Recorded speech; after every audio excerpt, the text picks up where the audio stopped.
Hey VC, Plastic Eric here, Plastic Soundwave Cult, here for another fairly warm edition of Collection Connection. The game is just an excuse to talk about music. It's a game I play with my brother Bryce over on Good Show Ponsonby.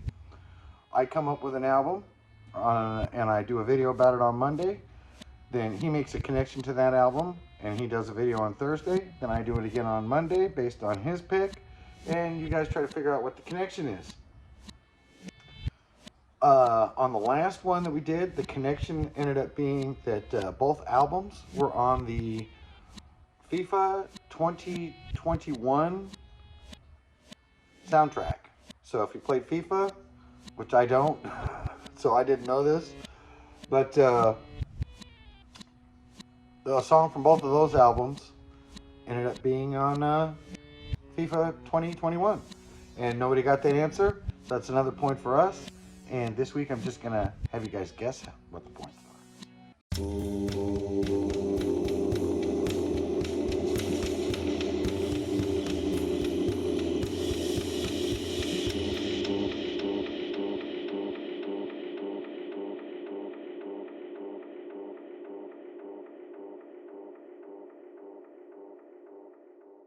So the last album that my brother showed was Tame Impala's The Slow Rush. I think Tame Impala's okay. There's some songs I really like from them, and other ones I just go, it's okay.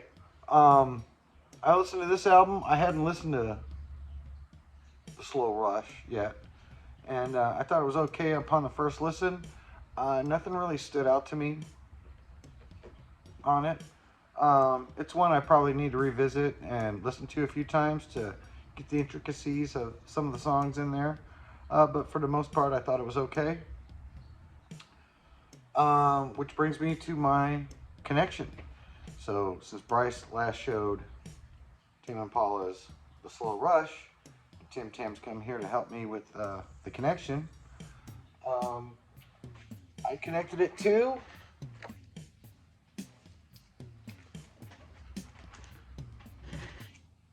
Greta Van Fleet, Starcatcher.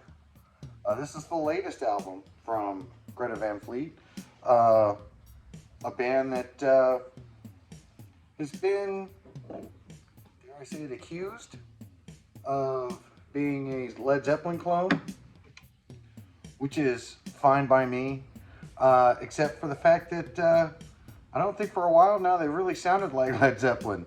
The last few songs that I've heard from them sound more like Bad Company. Or Deep Purple. I mean, oh shit. And so, do these guys have a real 70s aesthetic? Absolutely. Don't get me wrong, their rhythm section has a lot in common with Led Zeppelin. But overall, they sound like a mix of 70s bands to me. The vocals earlier on their earlier albums were definitely very close to Robert Plant. I feel like his vocals on this album are closer to like John Anderson. A little bit higher pitched. These are great epic songs, but they're not necessarily proggy like you would think of a Yes song as being. They're more rock and rolly like Deep Purple or Bad Company. And I personally find it great that they're bringing back that 70s sound. A bunch of young guys. For probably a lot of people, young people, way younger than me, this is kind of like their first album or record that they might get that is rock. And if somebody says to them, oh yeah, they sound like Led Zeppelin or Bad Company or Deep Purple or Yes, that might make somebody go out and listen to those older records again and enjoy where these guys were inspired from and why, you know, they have such a strong 70s aesthetic. Let me see here. Oh yeah, the album came on. This one's kind of wild. Saturday. I don't know if you can see it there, if it comes out at all, but it's all sparkly. See? Yeah, there you go. It doesn't affect the sound that much.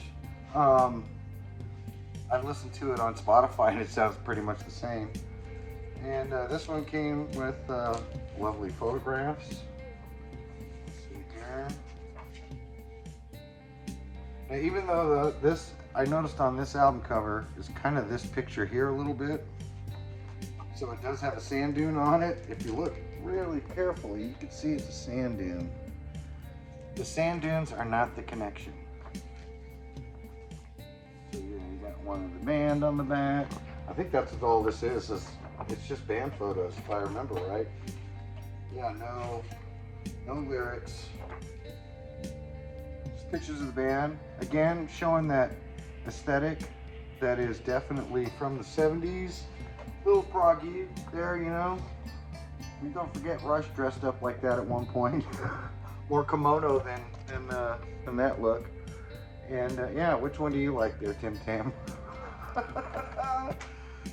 But you might be saying, Eric, isn't it kind of weird that you got some Greta Van Fleet?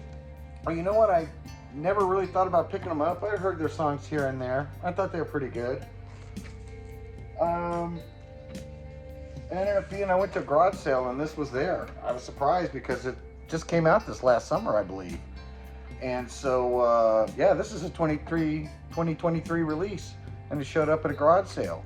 So that was fantastic for me because I got this at a really, really good price. Because I've seen what it goes for at Target, and it's like, damn. But even if you buy it at Target, it's a really, really good album. I was totally surprised. Very epic songs. I totally get into it.